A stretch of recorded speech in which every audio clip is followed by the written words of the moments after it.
Assalamualaikum warahmatullahi wabarakatuh. Selamat pagi semuanya. Jadi kita lanjut kuliah hari ketiga. Jadi kemarin kita sudah membahas tentang iklim, kemudian mikroorganisme, kemudian relief atau topografi dan juga waktu. Jadi sedikit mengulang yang kemarin. Jadi kalau iklim itu adalah faktor penentu dari sifat tanah. Jadi yang pertama kali menentukan karakternya itu adalah bahan induknya, kemudian seiring dengan berjalannya waktu itu akan dipengaruhi faktor yang paling kuat itu adalah iklim.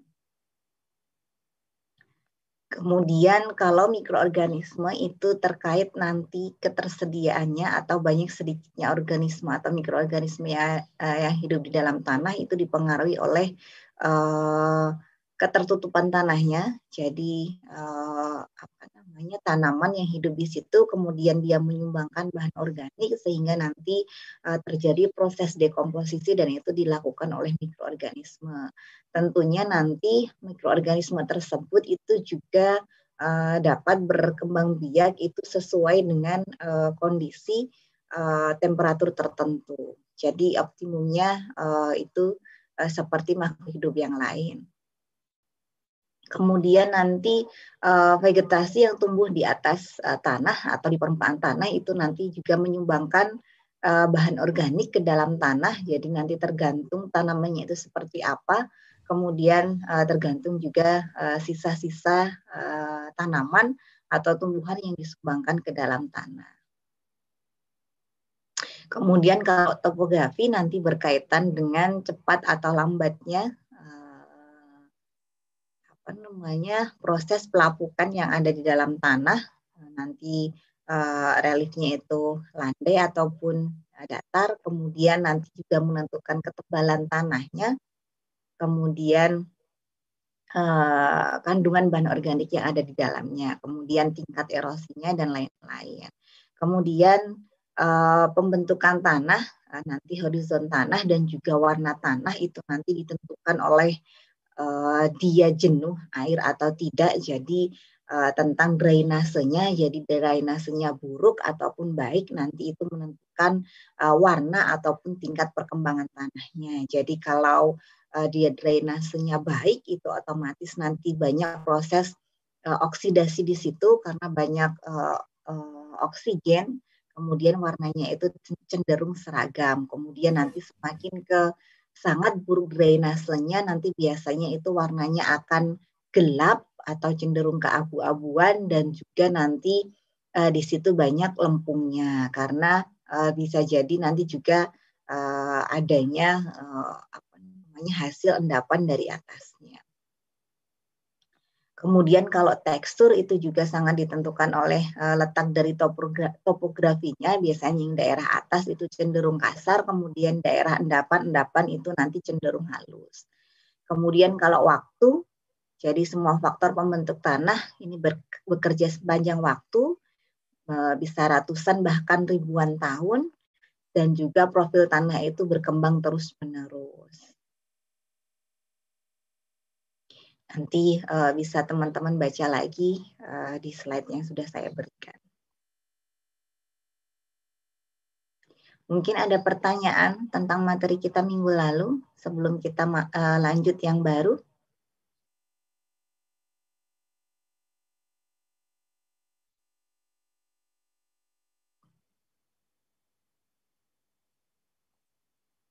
Tidak?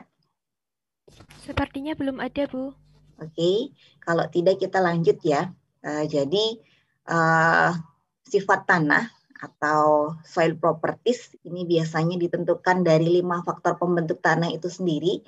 Jadi kemarin kita sudah belajar tentang pengertian tanah. Pengertian tanah itu diambil dari 5 faktor pembentuk tanah. Kemudian sifat tanahnya itu juga ditentukan oleh 5 faktor pembentuk tanahnya. Jadi kemarin bedanya bedanya watak atau karakter itu adalah sifat yang tidak mudah berubah ya, jadi relatif dinamis. Kemudian kalau sifat tanah atau soil properties atau perilaku tanah ini dipengaruhi oleh 5 faktor pembentuk tanah itu sendiri. Jadi yang pertama ada iklim, kemudian ada organisme, kemudian ada bahan induk, kemudian ada relief, dan juga ada waktu. Kemudian seperti yang kemarin saya sampaikan itu komposisi tanah itu ada padatan, kemudian ada cair, dan juga ada gas. Jadi ini sesuai dengan yang dibutuhkan oleh tanaman. Jadi tanaman butuh unsur hara, butuh lengas, kemudian butuh juga udara di dalam tanah. Kemudian penyusunnya padatan itu sekitar 60-90%, kemudian cair ini terdiri dari lengas tanah, kemudian air tanah bawah dan lain-lain itu ada 40-10%. Kemudian gasnya, kalau kita mengukur berat, itu gasnya itu adalah 0. Kemudian kalau dihitung dari volumenya, itu padatannya itu adalah 50-80%, kemudian cairnya itu 50-20%, kemudian gasnya itu juga 50-20%. Nanti itu tergantung dari pori-pori tanahnya. Jadi kalau pori-porinya banyak makronya, itu nanti akan banyak terisi oleh gas, tetapi kalau nanti banyak dominan pori mikronya itu nanti terisi oleh air. Kemudian kaitannya dengan padatan nanti itu juga tergantung dari teksturnya. Nanti tekstur pasiran ataupun teksturnya itu lempung. Jadi kalau yang lempung otomatis lebih padat karena dia ukurannya lebih kecil. Kemudian kalau teksturnya itu pasir, nanti padatannya itu lebih sedikit daripada yang lempung. Jadi kalau berat itu kita hanya padat dan cair, tetapi kalau volume itu isi ya, jadi gas itu juga diperhitungkan. Kemudian padatan tanah, jadi istilah yang berkaitan dengan padatan tanah itu ada komposisinya, kemudian ada shape-nya, ada bentuknya, kemudian ada size-nya, ada ukurannya, kemudian ada sifat-sifatnya atau properties-nya, kemudian ada specific surface, ini luas permukaan spesifik ya, kemudian ada fungsi padatan sendiri, dan juga nanti ada ringkasan. Jadi padatan tanah, ini ada fase padatnya, kemudian ada fraksi padatnya, kemudian ada fraksi tanahnya, dan juga ada partikel tanahnya, kemudian ada bahan tanah, dan juga ada kerangka tanah. Kemudian padatan tanah ini terdiri dari bahan anorganik dan juga bahan organik. Jadi kalau bahan anorganik ini terdiri dari hasil proses pelapukan batuan atau bahan induk tanah termasuk mineral yang terkandung. Jadi kemarin kan tanah melapuk itu dari pertamanya itu adalah batuan, kemudian batuan ini menjadi bahan induk, kemudian bahan induk nanti melapuk itu akan menjadi tanah, termasuk mineral-mineral yang terkandung. Jadi bawaan dari bahan induknya. Kemudian kalau bahan organik, ya ini adalah sisa makhluk hidup dengan berbagai tingkat dekomposisi. Jadi bagi yang sudah terdekomposisi lanjut ataupun sudah matang ataupun yang sedang terdekomposisi. Jadi bahannya masih sedikit mentah. Kemudian kalau bahan anorganik di sini itu terdiri dari berbagai bentuk, kemudian ukuran, jenis mineral dan komposisi kimiawi. Jadi nanti tergantung dari bahan induknya itu nanti dia akan menentukan dan juga komposisi kimiawinya. Kemudian kalau bahan organik ini berbagai tingkat dekomposisi dan senyawa kimia dari bahan organik tersebut. Kemudian kalau bentuk partikel ini adalah biasanya spheroid, kemudian atau membulat ataupun membola. Jadi bentuknya itu lingkaran ya. Jadi kalau teman-teman misalnya ke pantai ataupun ke pasir itu kan bentuknya itu cenderung membulat ya. Ini kenapa? Karena biasanya terjadi transformasi ya. Jadi kalau dari tempat yang atas kemudian ke daerah yang lebih rendah itu kan dia terbawa ataupun tertransformasi atau tertranslokasi, jadi nantinya bentuknya itu cenderung bulat. Kemudian partikel besar ini biasanya spheroid bentuknya, kemudian partikel yang kecil atau halus ini biasanya disebut non-spheroid atau biasanya dia seperti lempung. Jadi apa namanya? Kalau lempung itu biasanya strukturnya itu ini ya apa ya? Flatty. Jadi apa namanya? Agak sedikit tipis gitu ya. Kemudian pengamatan ultramikroskop, jadi ini lempung biasanya digunakan untuk lempung. Kemudian perubahan orientasi lempung, jadi dari terang, gelap, kemudian terang, bergantian, kemudian diendapkan atau terjadinya layering. Jadi biasanya kalau lempung itu biasanya dia bentuknya itu adalah layering, jadi apa namanya lapisan-lapisan. Kemudian kalau kita bahas tentang ukuran partikel atau particle size, ini kita kategorikan menjadi apa namanya 3 ya. Jadi yang berukuran besar itu seperti teman-teman kalau melihat batu itu kan besar ya, diameternya itu biasanya lebih dari 20 mm. Kemudian kalau kerikil itu batu kecil-kecil itu disebut kerikil. Kemudian kalau yang punya diameter kurang dari sama dengan 2 mm itu nanti disebut dengan partikel tanah. Nah, partikel tanah ini nanti terdiri dari 3, ada pasir, kemudian debu, dan juga lempung. Jadi ukurannya itu kurang dari 2 mm. Nanti yang paling halus itu adalah lempung. Kemudian ukuran partikel di sini bersifat anisometrik, jadi tidak beraturan. Kemudian diameternya setara, diameter ekuivalen, diameternya relatif, ataupun diameternya efektif. Kemudian yang diameter setara atau efektif atau relatif, ini diameter terkecil dari lubang persegi atau bulat yang meloloskan partikel tersebut, atau diameter lingkaran yang mempunyai luas yang sama dengan luas terbesar atau maksimal dari proyeksi partikelnya. Atau juga diameter bola yang mempunyai volume yang sama dengan volume partikel, atau diameter bola mempunyai density kecepatan jatuh dalam medium cair yang sama dengan partikel. Kemudian klasifikasi internasional, jadi fraksi tanah atau partikel tanah. Tadi ada pasir, kemudian ada debu dan juga lempung. Jadi tadi partikel atau fraksi tanah itu ukurannya kurang dari sama dengan 2 mm. Jadi yang paling besar ini adalah pasir, jadi dia berukuran 2 sampai 0,02 mm. Jadi bisa dikategorikan menjadi 2, pasir kasar ataupun pasir halus. Jadi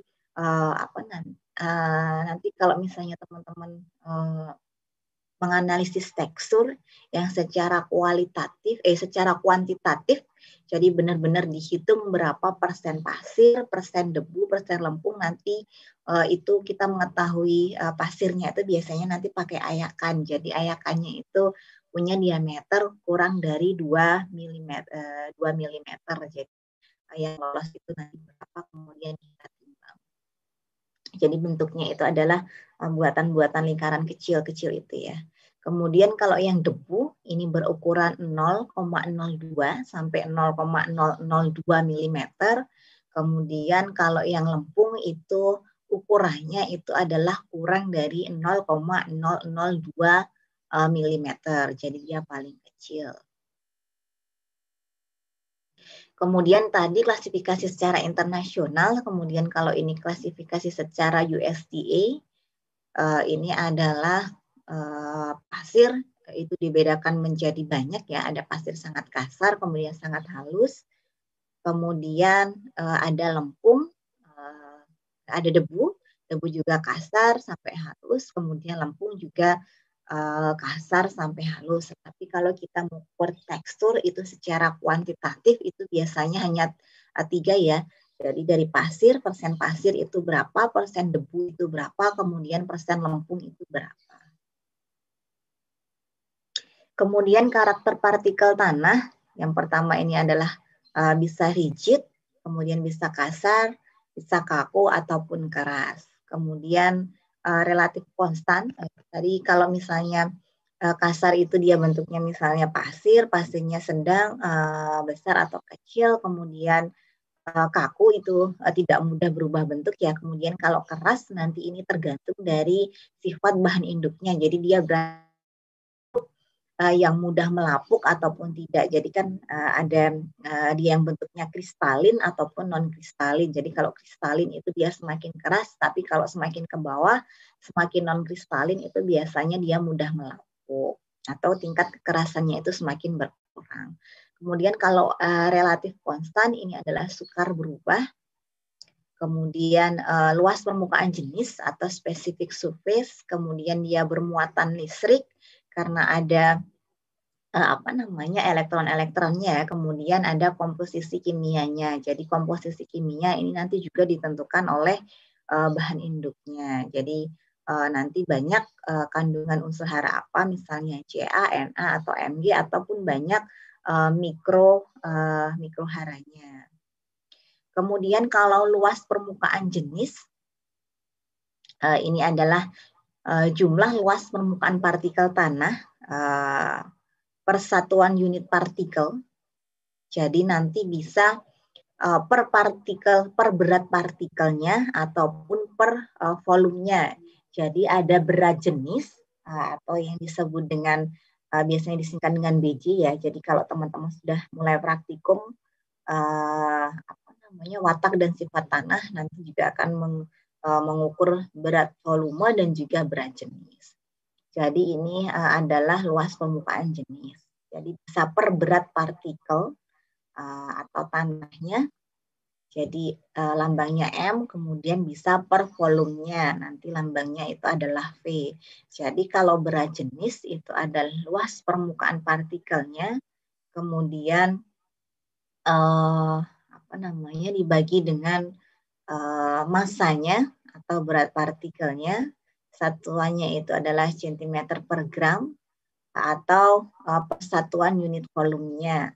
Jadi nanti pembaginya itu adalah volumenya.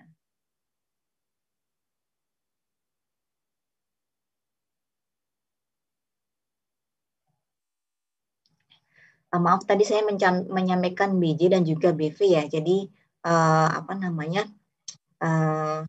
kalau berat jenis itu nanti yang di atasnya di sini beratnya juga, kemudian di bawahnya juga berat. Tetapi kalau berat volume, nanti di sininya itu berat partikel tanah, kemudian di bawahnya itu dibagi dengan volumenya. Jadi ada volume padatan, volume cair, dan juga volume udaranya.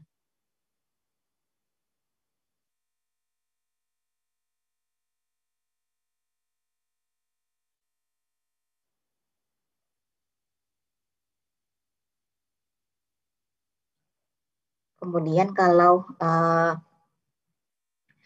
persatuan unit volume itu nanti satuannya adalah sentimeter persegi dibagi dengan sentimeter kubik, karena volume itu kan 3 dimensi ya, jadi kita pakainya sentimeter kubik. Tetapi kalau luas permukaan per berat partikel atau berat tanah nanti pakainya adalah gram. Jadi sentimeter persegi dibagi dengan gram per gram. Jadi luasnya berapa, kemudian dibagi dengan berat partikelnya. Jadi sentimeter persegi per gram. Kemudian kalau persatuan unit volume, ya luas permukaannya dalam satuan sentimeter persegi, kemudian dibagi dengan volumenya, sentimeter kubik. Kemudian luas permukaan jenis, ini ditentukan oleh yang pertama adalah ukuran partikelnya. Jadi nanti besar kecilnya itu menentukan luas permukaan jenis. Jadi semakin besar partikel itu biasanya luas permukaan jenisnya itu akan lebih kecil dibandingkan dengan ukuran partikel yang kecil-kecil. Jadi kita ibaratkan misalnya kita punya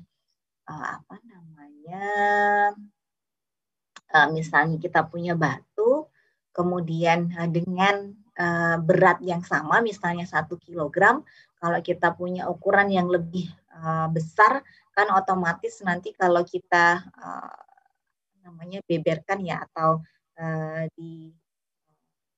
kita susun, itu akan punya luas permukaan jenis yang lebih kecil dibanding kalau nanti ukurannya itu kecil-kecil ya, tapi dengan bobot yang sama ya, misalnya 1 kilogram dengan ukuran yang besar, ataupun 1 kilogram dengan ukuran yang kecil. Kalau kita bandingkan, otomatis yang punya ukuran lebih kecil itu luas permukaan jenisnya akan lebih besar. Kemudian bentuk partikelnya dan juga jenis mineral lempungnya. Kalau bentuk partikelnya itu misalnya bulat ataupun agak cenderung kotak ataupun lain-lain. Kalau jenis mineral lempungnya ini ada mineral tipe 11 ataupun tipe 21. Jadi kalau yang 11 itu layernya itu lebih sedikit karena dia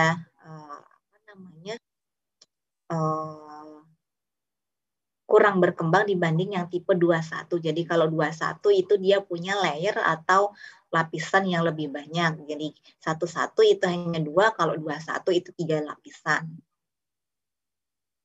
Jadi lapisan tetrahedral dan juga oktahedral. Nah, itu yang 11, tetapi kalau yang 21 itu dia punya tetrahedral, oktahedral, dan juga nanti tetrahedral. Jadi tetranya 2, kemudian oktahedralnya itu adalah 1. Kemudian kalau luas permukaan jenis, ini nanti partikel tanahnya itu nanti ada pasir dan juga debu. Jadi yang ukurannya itu relatif lebih besar. Kemudian nanti jenis lempungnya, ini adalah jenis-jenis lempungnya ya. Jadi ada kaulinit, kemudian ada ilit, kemudian ada vermikulit dan monmorillonit. Jadi yang kaulinit ini adalah tipe lempung 11, jadi jenisnya adalah kaulinit.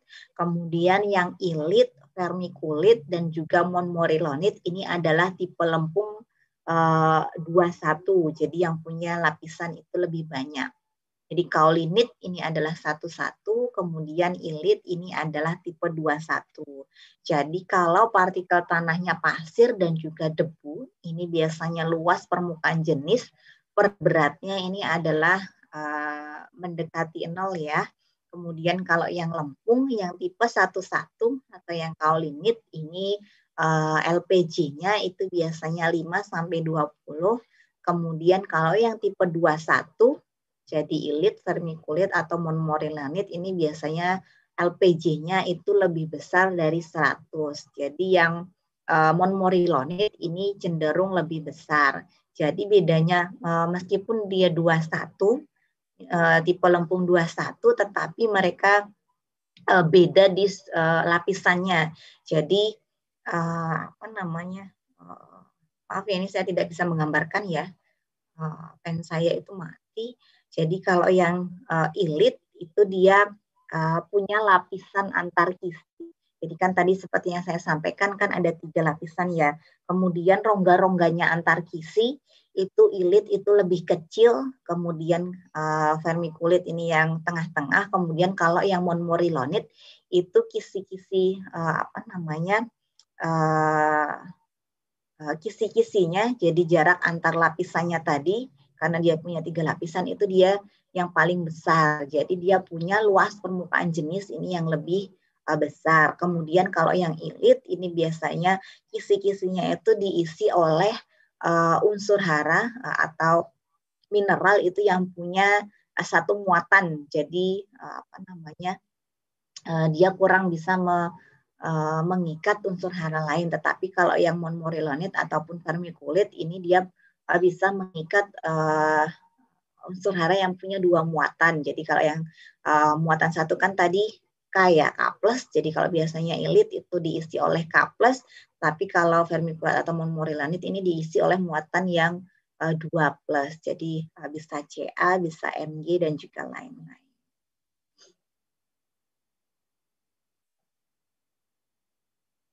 Kemudian ini lebih didetailkan. Jadi ada ILE 1, ILE 2, ini kandungan unsur haranya. Ini sekilas saja ya, ini ada keterangannya di bawah CPB dan juga EG.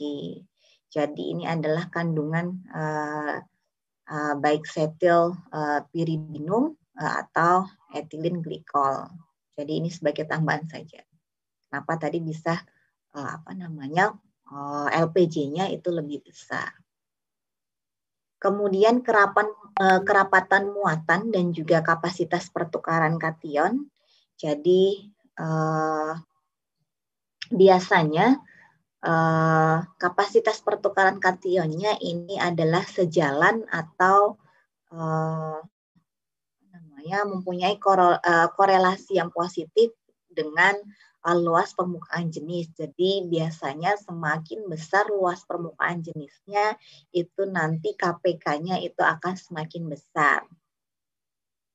Kemudian ini keterangannya, jadi pasir dan debu itu kerapatan muatannya itu cenderung 0, kemudian kapasitas pertukaran kation itu juga cenderung lebih 0. Cenderung mendekati 0 ya. Jadi kenapa demikian? Jadi kalau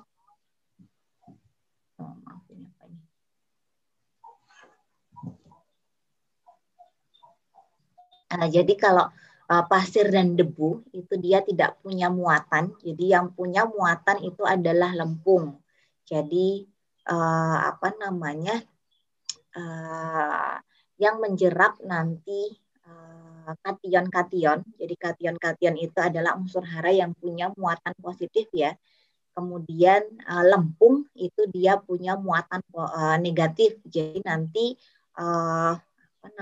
yang menjerap muatan positif itu adalah lempungnya karena dia punya muatan negatif.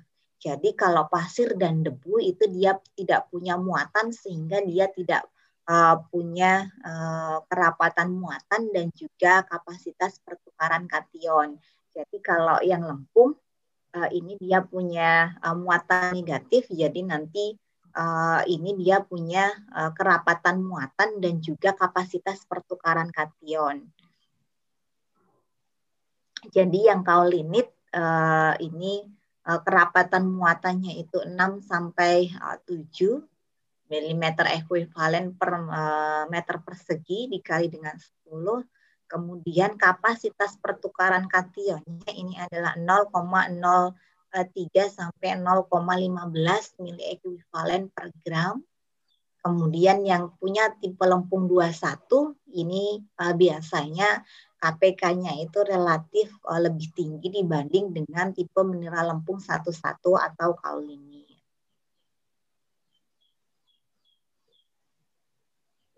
Jadi vermiculite ini biasanya dia punya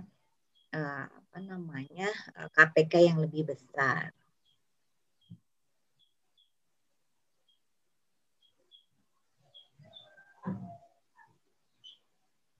Kemudian ini sedikit deskripsinya. Kemudian kalau kita bicara tentang komposisi tanahnya, jadi ini adalah jenis batuannya ya, ada batuan granit, kemudian ada batuan gabbro, kemudian ada batuan basal. Jadi nanti itu batuan-batuan ini itu akan tersusun dari mineral-mineral. Jadi ini adalah komposisi dari kimianya, komposisi kimianya dari tanahnya. Jadi ada SiO2. Jadi kalau yang paling banyak SiO2-nya itu adalah granit, kemudian AlO2 itu yang paling banyak adalah gabbro dan lain-lain. Dan ini nanti itu akan menentukan dari sifat kimia dari tanahnya. Jadi nanti terbentuk dari batuan apa, granit, gabbro ataupun basal. Nanti bisa kita lihat nanti cenderung banyak susunan kimianya yang mana.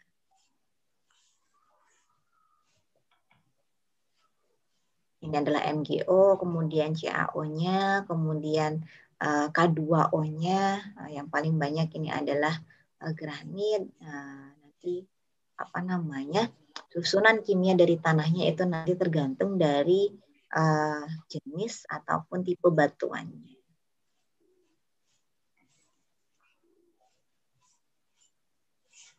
Kemudian fungsi dari padatan itu sendiri, yang pertama adalah sebagai kerangka tubuh tanah. Jadi kalau tidak ada fase padatnya, otomatis tanah tersebut atau tubuh tanah itu tidak punya kerangka. Kemudian yang kedua adalah penyusun utama tubuh tanahnya. Jadi kerangka itu kalau kita bayangkan kalau pada manusia yaitu adalah tulang-tulangnya, kemudian padat itu juga menyusun utama tubuh tanahnya. Jadi apa namanya daging-dagingnya itu nanti itu juga dari fase padat. Kemudian fase padat ini juga sebagai sumber nutrisi dan hara tanah. Jadi apa namanya ini adalah nanti yang dibutuhkan oleh tanaman. Jadi berisi nutrisi dan juga hara tanah. Nanti baik makro ataupun mikro nanti tergantung dari batuan apa tanah itu melapuk. Kemudian yang keempat ini adalah pusat atau kompleks dari reaksi-reaksi permukaan. Jadi kompleks absorpsi. Jadi apa namanya? Seperti yang saya sampaikan tadi, di tanah itu kan ada 3 fraksi, ada fraksi debu, pasir, dan juga lempung.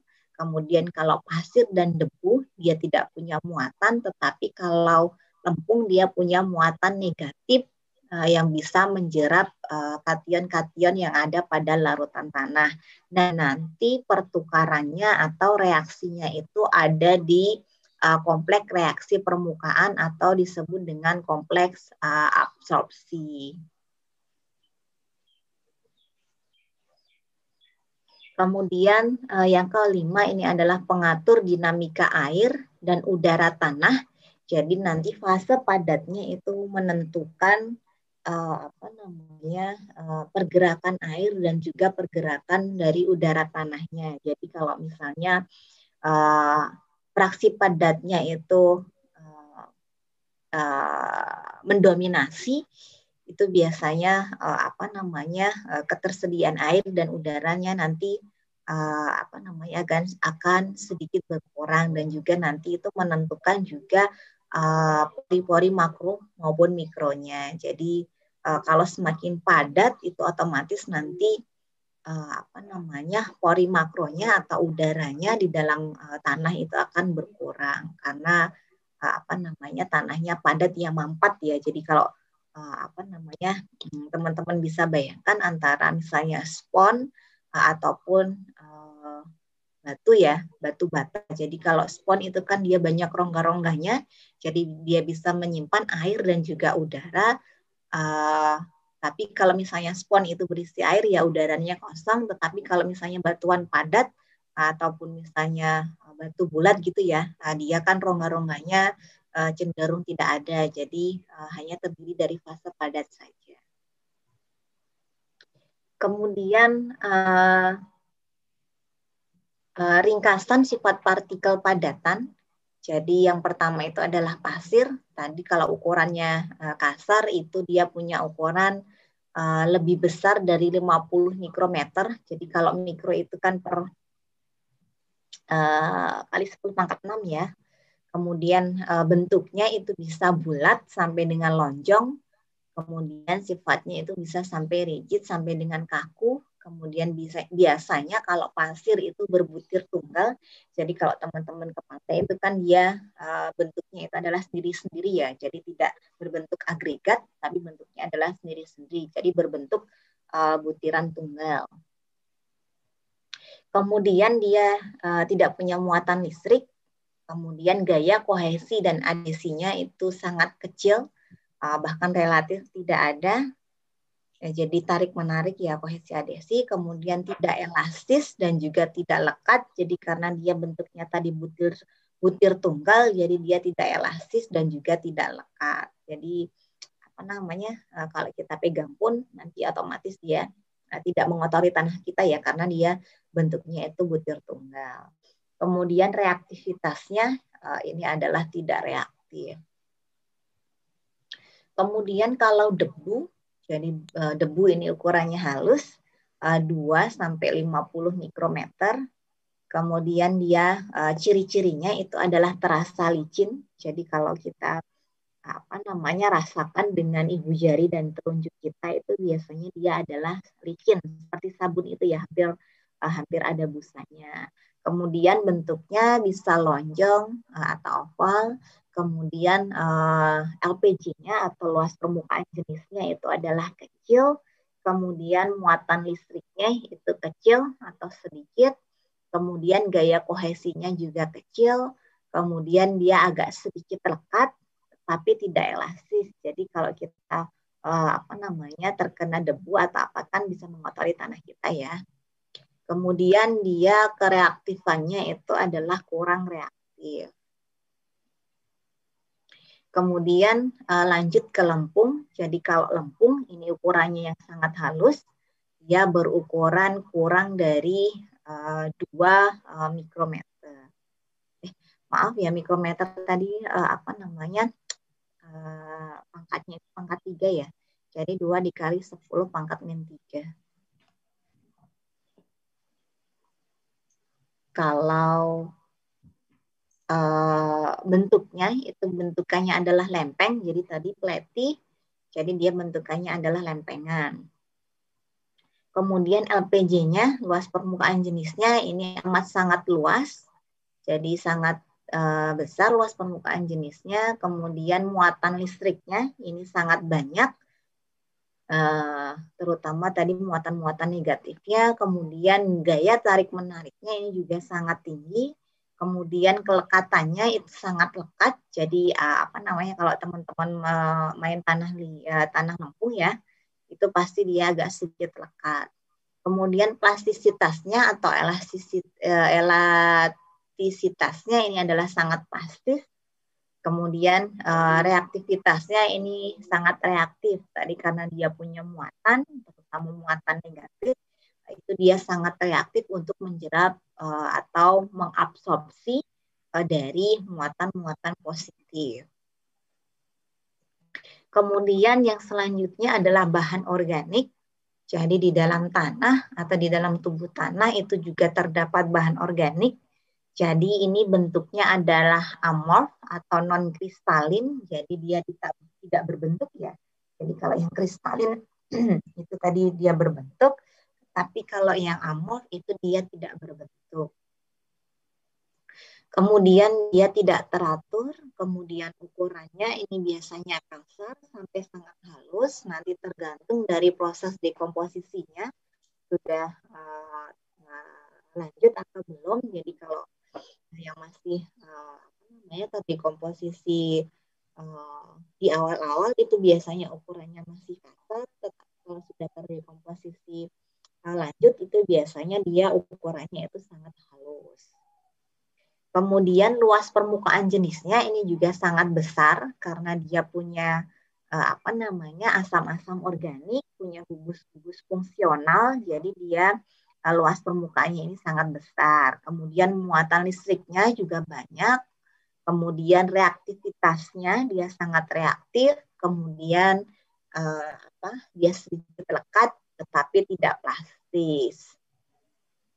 Jadi seperti yang saya sampaikan, di dalam bahan organik ini terdapat asam-asam organik dan juga banyak sekali terdapat gugus-gugus fungsional. Jadi bisa oksil dan lain-lain, fenolik dan lain-lain itu yang punya nanti itu ada muatannya. Jadi kalau karboksil itu kan COO- ya, bisa juga OH- dan lain-lain, itu nanti yang bisa dia mempunyai muatan dan juga reaktivitasnya ini sangat reaktif. Kemudian kalau kita bicara fungsi dari bahan organik sendiri, ini dia banyak sekali fungsinya. Jadi kalau di tanah-tanah yang kapur atau pH-nya itu lebih besar daripada 7, itu biasanya kita bisa menambahkan bahan organik karena bahan organik punya asam-asam organik yang bisa membantu menetralkan pH tanahnya. Jadi yang tadinya agak sedikit basah itu bisa menjadi agak sedikit lebih asam. dan juga bahan organik ini juga disebut dengan sebagai amilioran tanah. Jadi dia merupakan pembenah dari tanahnya. Jadi karena dia punya muatan dan juga punya bentuk yang non kristalin, makanya dia bisa membantu memperbaiki dari sifat fisiknya, sifat kimia maupun biologi tanahnya, karena dia banyak sekali kandungan unsur haranya.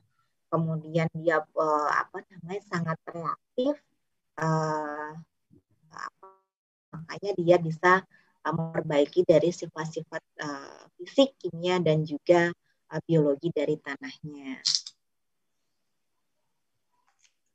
Kemudian kalau kita bicara dari soil properties atau sifat dari tanahnya, kita bedakan menjadi sifat fisik dan juga sifat kimia. Tapi sebenarnya ada juga sifat biologi, ya ini nanti kaitannya dengan ketersediaan dari mikroorganismenya. Jadi kalau sifat kimia ini nanti ada pH, kemudian ada intensitas pertukaran kation, kemudian nanti ada bahan organiknya, kemudian nanti bisa kation-kation tertukarnya, kemudian kemasaman tertukarnya, dan lain-lain. Kemudian kalau yang sifat fisik itu nanti ada tekstur, kemudian ada struktur, kemudian nanti ada kerapatannya, kemudian nanti bisa nanti kaitannya dengan kerapatan jenisnya. Sampai di sini ada pertanyaan?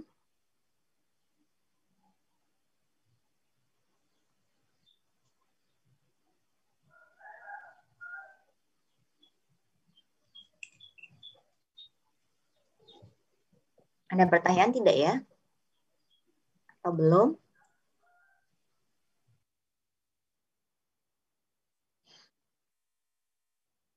Ini kok banyak ada yang live, kenapa ya? Sinyalnya nggak ini atau?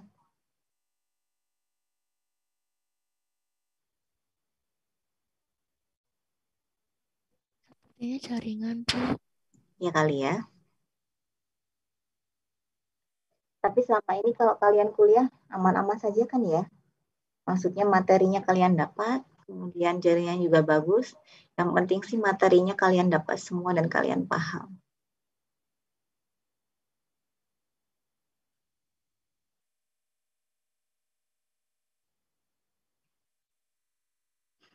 Semoga nanti COVID-nya segera berakhir ya, jadi kita bisa kuliah secara luring. Jadi teman-teman juga bisa kita berinteraksi secara fisik. Saya lanjut ya. Jadi tadi ada sifat fisik dan juga ada sifat kimianya. Jadi kalau sifat kimianya tadi ada KPK, kapasitas pertukaran kation, jadi cation exchange, kemudian ada anion exchange, kemudian ada reaksi tanahnya, kemudian ada basa-basanya, kemudian ada pertukaran tanahnya. Jadi di dalam tanah, reaksi kimia ini terjadi pada yang pertama adalah permukaan partikel padatnya, kemudian yang kedua ada di larutan tanahnya, dan yang ketiga ada di antar permukaan partikel dengan larutan tanah. Jadi kalau bisa teman-teman bayangkan, misalnya ada sebuah tanah, kemudian reaksinya itu terjadi di permukaannya. Sayang sekali nih ya, saya tidak bisa menggambarkan. Jadi teman-teman bayangkan saja ada sebuah balok di situ, kemudian kalau di permukaan partikel padatnya, berarti bisa teman-teman bayangkan di permukaan baloknya itu, jadi di sekitar baloknya itu, kemudian kalau di larutan tanah ini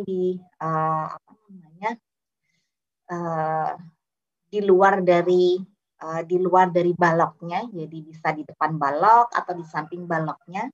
Jadi kemudian kalau yang diantar permukaan partikel dan juga larutan tanah, jadi nanti yang ada di sekitaran permukaan dan juga di larutan tanahnya.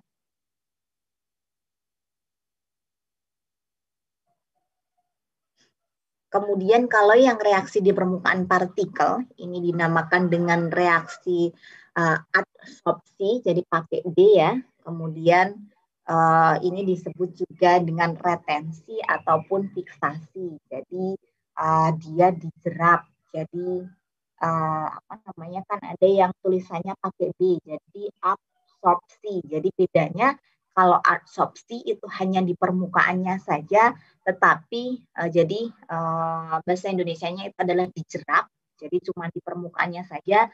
Tetapi kalau yang pakai huruf B, jadi AB absorpsi itu adalah serap, diserap. Jadi dia adalah masuk ke dalam tubuh yang lebih dalam. Jadi kalau apa namanya kita ibaratkan tangan kita, jadi kalau apa namanya absorpsi atau jerapan itu hanya dipegang oleh tangan kita, tetapi kalau absorpsi atau diserap itu apa namanya masuk ke dalam mulut ya, masuk ke dalam tubuh kita. Jadi absorpsi ini disebut juga dengan retensi atau fiksasi. Kemudian reaksi antara permukaan partikel dengan larutan tanah ini dinamakan dengan reaksi pertukaran atau exchange. Jadi tadi kan ada yang di permukaan, yang di dalam larutan, kemudian yang di tengah-tengah antara permukaan dan juga larutan ini disebut reaksi antar permukaan dan juga larutan yang disebut dengan reaksi pertukaran atau exchange.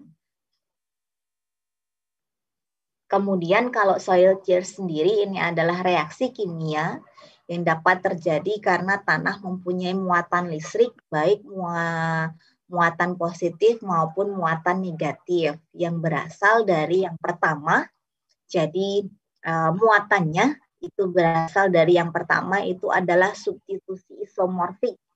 Jadi substitusi isomorfik ini adalah suatu peristiwa penggantian atom atau ion dengan atom lainnya yang mempunyai ukuran sama atau hampir sama tanpa diikuti dengan perubahan atau perusakan struktur kristal dari mineral lempungnya. Jadi apa namanya? Mungkin minggu depan ya ini akan saya lebih apa namanya? Lebih saya gambarkan lagi strukturnya seperti apa. Nanti insya Allah apa namanya kita pakai ini aja whiteboard aja ya, nanti saya shoot. Jadi apa namanya seperti misalnya kita punya kisi-kisi ya, jadi berlapis-lapis. Kalau substitusi isomorfik ini misalnya di kisi-kisinya itu nanti diisi oleh K+. Jadi bisa teman-teman bayangkan misalnya ada apa namanya sebuah gelas yang di situ di dalamnya ada larutan. Larutannya itu nanti berisi K+ ya misalnya ya.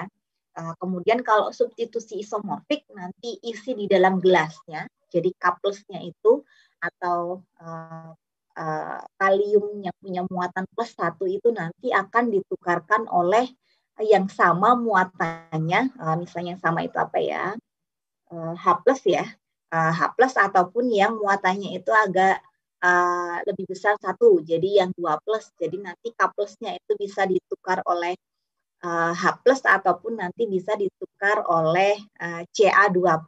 Jadi Ca-nya nanti keluar, K-nya nanti keluar, kemudian di dalam gelasnya itu terisi Ca2+. Jadi wadahnya, strukturnya itu sama, tetapi nanti yang dipertukarkannya itu hanyalah kationnya atau ionnya. Jadi muatannya bisa sama ataupun lebih besar 1. Kemudian kalau substitusi isomorfik ini terjadi pada struktur lempeng mineral lempung, baik di kisi tetahedral maupun di oktahedral. Jadi seperti yang saya sampaikan tadi, itu mineral lempung punya dua lapisan ya kalau satu-satu. Yang satu itu adalah tetrahedralnya, Kemudian yang kedua itu adalah oktahedralnya. Jadi substitusi isomorfiknya bisa di tetahedral ataupun di oktahedral. Nanti minggu depan saya akan lebih perjelas lagi dengan gambar-gambar kisi-kisinya ya. Jadi biasanya Si ini didapati pada mineral lempung tipe 21. Jadi kalau yang di 11 itu biasanya kurang terjadi substitusi isomorfik. Jadi kalau yang 21 ada monomorilonit, kemudian ada vermiculit dan juga ilit. Nah, ini sedikit gambarannya ya. Jadi kalau lapisan tetahedral, ini di tengahnya adalah Si, kemudian tetra kan 4 ya. Jadi ada 4 O2 yang mengelilingi dari Si ini, kemudian kalau okta itu adalah 8 ya. Jadi apa namanya? Yang di tengahnya ini adalah Al, jadi bedanya seperti itu. Jadi substitusi isomorfiknya ini bisa di sini, jadi nanti Si-nya ini bisa diganti oleh muatan yang sama yang punya 4 plus ataupun ada di bawahnya, jadi bisa diganti dengan Al. Kemudian bisa juga substitusi isomorfik itu nanti terjadi di lapisan oktahedronnya, jadi Al-nya ini bisa diganti dengan yang punya muatan 3 plus ataupun nanti bisa diganti dengan muatan 2 plus. Nah, ini ya. Nah, ini yang tipe 21, jadi ini punya apa namanya 2 oktahedral, 1 oktahedral. Ini karena bentuknya bersusun-susun ya. Jadi kalau kita cuman iris 1 itu adalah seperti ini. Jadi punya apa namanya oktahedron, kemudian ada tetrahedral dan juga ada oktahedron. Kalau yang satu-satu ini hanya punya oktahedral dan juga 1 tetahedral. Ini karena ditumpuk-tumpuknya. Tipe 11, tipe 11, kemudian yang tipe 21, tipe 21. Jadi lapisannya ini ada 2.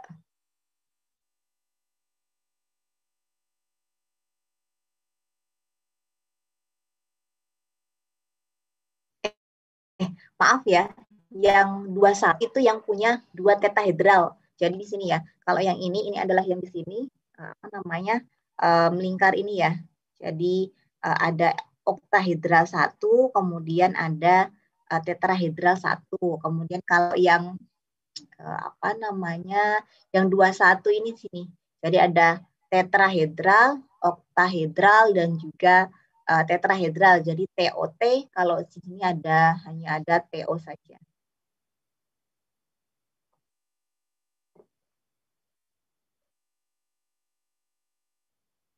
Kemudian sebagai ilustrasi, misalnya lempung dengan rumus berikut. Jadi lempung itu punya rumus. Jadi ada 2Al2, O3 2SiO 4, kemudian ada airnya juga. Jadi bisa nanti yang dipertukarkan itu di oktahedral ataupun di tetrahedralnya. Jadi apa namanya? Ini kita ibaratkan nanti substitusinya itu ada di lapisan yang Si. Si tadi adalah tetahedral ya. Jadi kita punya Al. Al-nya itu adalah kita hitung ada 4 ya. Ini semoga teman-teman nanti bisa mengikuti ya. Jadi Al-nya ini ada 2. Saya nggak punya ini, nggak punya apa namanya. Di draw bisa nggak ya? Oh, bisa ya. Jadi apa namanya, Al-nya ini ada 2. Jadi 2, kemudian karena ada 2, jadinya Al-nya itu ada 4. Kemudian muatannya Al itu kan 3 plus, jadi di sini adalah 4 dikali dengan 3. Kemudian Si-nya ini dia punya 2 dan juga 2, jadi 4. Kemudian karena Si itu muatannya 4, jadinya ada 4 kali 4. Kemudian H plusnya, di sini H plusnya itu ada 8 ya, karena 4 kali 2. Jadi 8, kemudian muatannya H itu adalah 1. Kemudian O-nya di sini ada yang pertama, ini cara membawahannya gimana ya? Ini ya. Jadi O-nya ini ada 2, kemudian dikali dengan 3. Ada 6 ya yang pertama ya. Kemudian yang kedua ini ada 2, kemudian dikali dengan 4. Jadi 4. Kemudian 6 ditambah dengan 8 kan ada berapa? 14 ya. 14 kemudian ditambah dengan ini 4. O-nya ini nggak punya cuma 1, kemudian ada di sini ada 4. Jadi ada 18, kemudian O-nya itu di logs-nya itu adalah 2. Jadi 18 dikali dengan 2. Kemudian kalau yang bermuatan netral, jadi lempung ini jika secara struktur alami itu dia punya muatan netral. Jadi dari muatan Fi-nya ini muatan positifnya ini sama dengan muatan negatifnya. Jadi sama-sama jumlahnya sama. Jadi dia punya muatan netral. Kemudian tadi kan salah satu sumber muatan baik positif ataupun negatif tadi kan berasal dari substitusi isomorfik. Jadi Si-nya ini diganti menjadi maaf, ini ternyata yang diganti itu adalah Al-nya. Jadi Al-nya, jadi yang ada di oktahedralnya itu nanti 1 Al ini akan diganti oleh Mg, 1 Mg. Jadi tadi kan kalau yang di atas itu Al-nya ada 4 ya, kemudian 4, yang 3 tetap, jadi 3. Tadi muatannya Al itu adalah 3, kemudian yang 1 Al itu diganti dengan Mg. Mg1 yang punya muatan 2, jadi 1 kali 2. Kemudian kita jumlahkan di sini adalah 36. Kemudian ini adalah O-nya ya, jadi ini adalah O2 min-nya. Aduh, ini sukar sekali nih. Ini adalah O2 min-nya. Jadi 3 kali 3 kan 9, kemudian ditambah 2, 11, kemudian ditambah ini. Ini hasilnya adalah 35 plus, punya muatan plus, kemudian yang di sini adalah 36. Jadi ada selisih 1 muatan ya. Jadi di sini ini adalah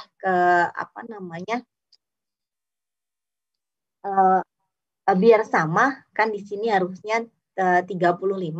Jadi dia kelebihan muatan negatif 1. Jadi muatan negatif tersebut ini berasal dari pergantian atau substitusi isomorfik dari Al ke Mg. Jadi lempung tersebut itu bermuatan negatif 1. Jadi substitusi isomorfik ini merupakan penghasil muatan negatif. Jadi dia bermuatan negatif, dan sekali terjadi substitusi isomorfik, maka mineral lempung tersebut akan selamanya bermuatan negatif. Jadi sekali dia terjadi reaksi, itu dia akan selamanya bermuatan negatif. Jadi muatannya ini adalah permanen. Kemudian muatan ini sering disebut dengan muatan tetap atau permanen. Jadi permanen charge. Jadi lempungnya ini dia punya muatan tetap atau permanen charge clay. Jadi muatannya ini bermuatan dari hasil substitusi isomorfiknya. Sampai di sini ada pertanyaan nggak? Ada yang justru bingung atau mau diulangi tadi dapatnya ini dari mana nggak?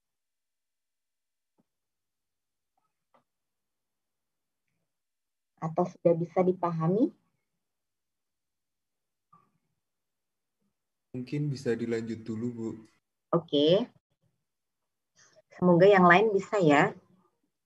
Jadi tadi substitusi isomorfik, kemudian itu penghasil muatan negatif, kemudian muatan yang selanjutnya itu berasal dari disosiasi gugus hidroksil. Jadi hidroksil ini adalah OH-. Jadi reaksi pelepasan ion H+, dari gugus OH yang berada di permukaan luar kisi oktahedralnya. Jadi yang di AL tadi kan AL dia punya ini ya, apa namanya, OH-OH ada 8 ya. Jadi reaksi ini terjadi pada mineral lempung tipe 11 seperti kaolinit, kemudian sesquioksida, jadi bisa dari hematit, magnetit, juga limonit, dan juga senyawa amorf, baik alofan ataupun senyawa organik. Kemudian ini adalah gambaran dari reaksi disosiasinya. Jadi apa namanya, Al tadi kan dia berikatan dengan OH, kemudian hanya itu lepas dan dia menghasilkan H+ di sini. Kemudian Al-nya ini nanti bermuatan negatif. Jadi reaksi disosiasi ini terjadi karena adanya perubahan pH lingkungan.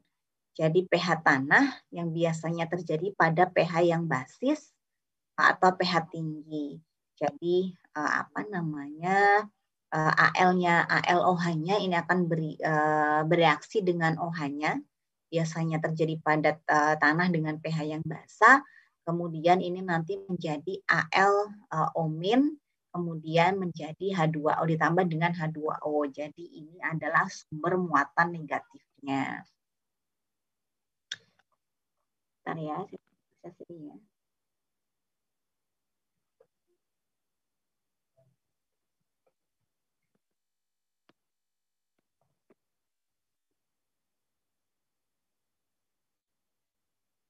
Nah, kemudian muatan yang selanjutnya itu berasal dari protonisasi gugus hidroksil. Jadi reaksi peningkatan OH+ oleh gugus OH mineral di mineral lempung. Jadi kalau tadi itu biasanya terjadi pada tanah basah ya, karena dia bereaksi dengan OH-, tetapi ini biasanya terjadi pada tanah-tanah yang mempunyai pH itu masam. Jadi ALOH-nya, gugus hidroksilnya ini bereaksi dengan H+, kemudian dia punya muatan positif. Jadi ALOOH H+. Jadi kalau reaksi disosiasi di tanah yang basah itu menghasilkan muatan negatif.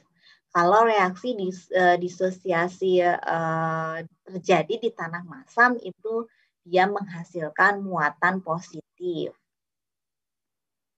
Kemudian muatan positif atau negatif yang timbul akibat perubahan pH ini disebut muatan terubahkan. Jadi variable charge atau muatan tergantung pH-nya. Jadi tergantung nanti pH-nya asam ataupun basa, nanti dia menghasilkan muatan negatif ataupun positif. Jadi kalau reaksi disosiasi ini tergantung pH, sehingga muatannya adalah muatan terubahkan atau tergantung pH, tetapi kalau pada reaksi substitusi isomorfik itu reaksinya adalah reaksi permanen atau tetap karena dia tidak terpengaruh oleh perubahan pH. Kemudian tanah yang didominasi oleh lempung bermuatan terubahkan, ini disebut tanah bermuatan terubahkan atau soil with variable charge. Kemudian pH tanah di mana jumlah muatan terubahkan positif sama dengan jumlah muatan terubahkan negatif, ini dinamakan pH-nya 0. Jadi kalau muatan negatif sama positifnya sama, itu dinamakan pH-nya 0. Jadi ini gambarannya, jadi kalau ini yang cenderung bermuatan positif, itu biasanya pH-nya ini cenderung asam. Kemudian kalau yang bermuatan negatif, 0, ini biasanya muatan positif dan juga muatan negatifnya itu sama, tetapi kalau muatan negatif ini adalah OH-, di sini OH-. Kalau di sini ini adalah OH+, di sini OH+. M-nya, jadi M-nya ini bisa terjadi di Al, Fe, Si atau Mn. Jadi unsurnya bisa Al, Fe, Mg, Si atau Mn. Sampai di sini ada pertanyaan. Yang selanjutnya kita lanjut minggu depan ya. Jadi kita hari ini kita punya reaksi tanah. muatan tanah berasal dari mana saja, dan juga tadi sebelum ini apa? Saya lupa. Komposisi tanah, padatan tanah ya. Sampai di sini ada pertanyaan?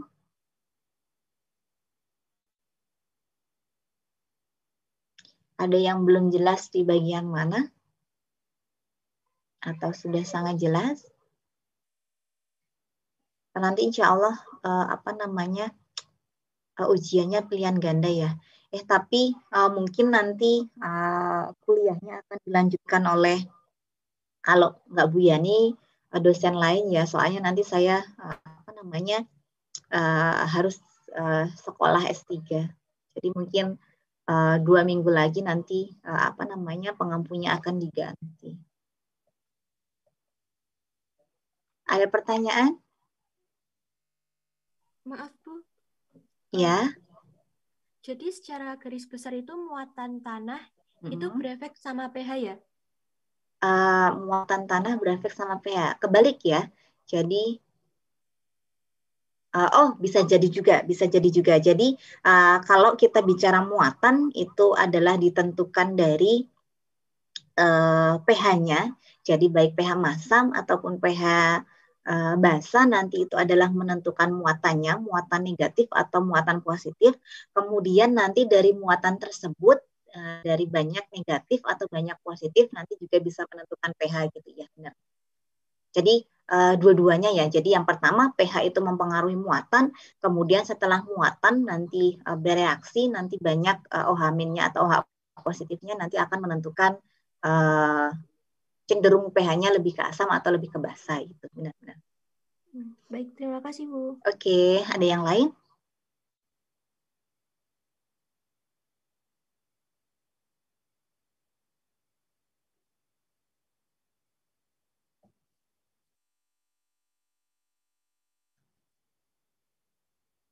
Tidak ada, yang lain sudah paham semua. Semoga bisa diterima semua ya. Jadi tidak terlalu cepat atau tidak terlalu pelan. Jadi nanti kalau misalnya nanti ada yang kurang paham atau pas teman-teman baca lagi materinya, nanti kok ini kemarin dapatnya dari mana ya? Nanti bisa langsung ditanyakan ke saya. Bisa melalui WA ya. Ataupun email. Ada lagi yang ingin bertanya?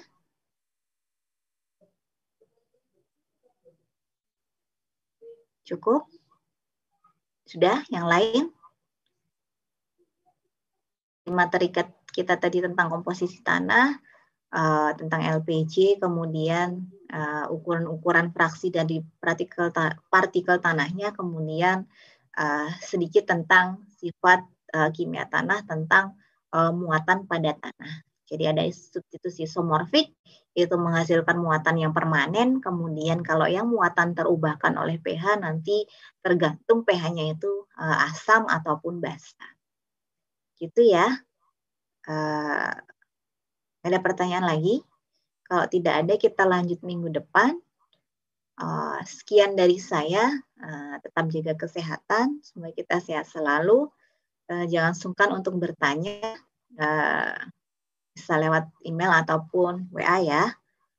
Sekian dari saya. Semoga materi hari ini bisa tersampaikan. Assalamualaikum warahmatullahi wabarakatuh. Waalaikumsalam. Terima kasih Bu. Waalaikumsalam warahmatullahi wabarakatuh. Terima kasih Bu. Terima kasih Bu. Terima kasih banyak Bu.